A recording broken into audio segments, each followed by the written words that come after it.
આવાજ ન્યૂઝમાં આપનું સ્વાગત છે। તલોદ ખાતે તિરંગા યાત્રાનું આયોજન કરવામાં આવ્યું। પહેલગામમાં આતંકવાદીઓ દ્વારા જે હુમલો થયો હતો તેમાં આપણા દેશના લોકોની નિર્દય હત્યા કરવામાં આવી હતી।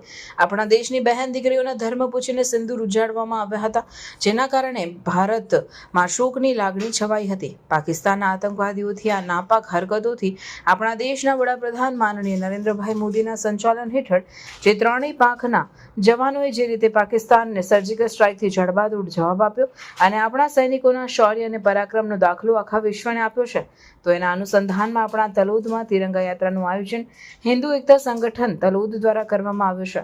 તો તમામ રાષ્ટ્રપ્રેમી જનતાને આ તિરંગા યાત્રામાં વિશાળ સંખ્યામાં જનમેદની હાજર રહી હતી।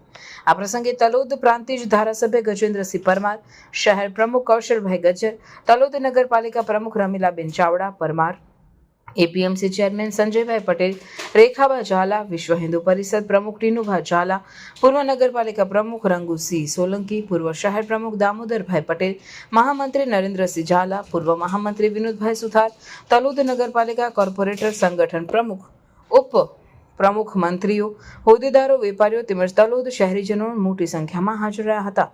રિપોર્ટર મિનેશભાઈ વ્યાસ, તલોદ, સાબરકાંઠા।